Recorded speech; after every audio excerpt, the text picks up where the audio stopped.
Hi, welcome to How to D&D. My name is Fred Wheeler and today I have a guest with me, John Shackle. And today we're going to talk about Dungeons & Dragons 5e and player tactics and tips. And this particular tactic or tip is reach weapons, put them behind the tank rather than in the front. That's where they should be. That's a most sensible place to locate them, particularly at a choke point, or if you have sort of a wall of fighters. Don't put yourself in the front if you have a reach weapon. Stick yourself behind the tank. And there's a couple of feats that allow you to get significant advantages in combat if you take them when you have a reach weapon or a polearm. Polearm Master feat. Yep. And Sentinel. Sentinel. Yes. That combination is very, very powerful. It's not probably the most powerful one.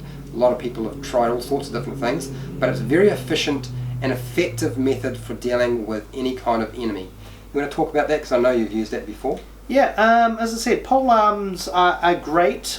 Well, pretty much anything with reach is great, especially if you have a big hulking block in front of you. You can easily still take a couple of jabs at the enemies. As I said, Polearm Master is great if you're using polearms, but there are other reach weapons that do slightly less damage. But I think for flavouring, they are a little bit better to use. Such as? The whip.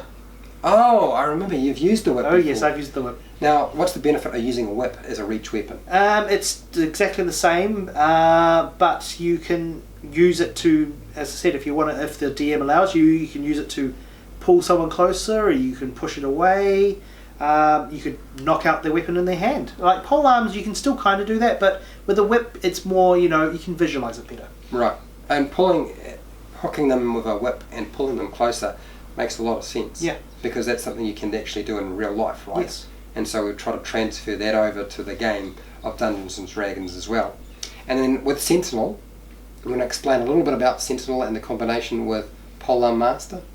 Pretty much, if you hit them, they don't move. So if you have a polearm, if you're using a polearm like a halberd or that kind of stuff, if it enters your threat range, which is 10 feet, not 5 feet, and you hit them, they stop right there. So they can't hit you, but you can hit them. Yeah. So a really effective combat technique, just using a polearm standing behind the tank. You can have reach weapons in the front, and I think I've seen that used to keep enemies that only have melee attacks at bay. Mm-hmm. So if they can stop them from moving forward, there's like a no man's land of about 5 feet between you, yeah, where they can't move any further forward and they don't get their attacks because somebody with a polearm has stopped them.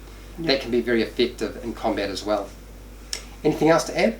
No, I think that's pretty much it. As I said, make sure if you are using a polearm or a whip or something and you're not a fighter, stand behind the fighter because he will be your best friend for that game. Yeah. So that's really all we have to say on using reach weapons and standing behind the tank. And really, if you are a reach weapon character, you probably do want to be standing behind the tank rather than the front line. Yeah, just share, like and subscribe if you haven't done so already. Make a comment below if you have any questions or anything you want to add, because I know there are a few people who are quite experienced in this combination, and yeah, maybe they have something new that they can share and everybody can learn from.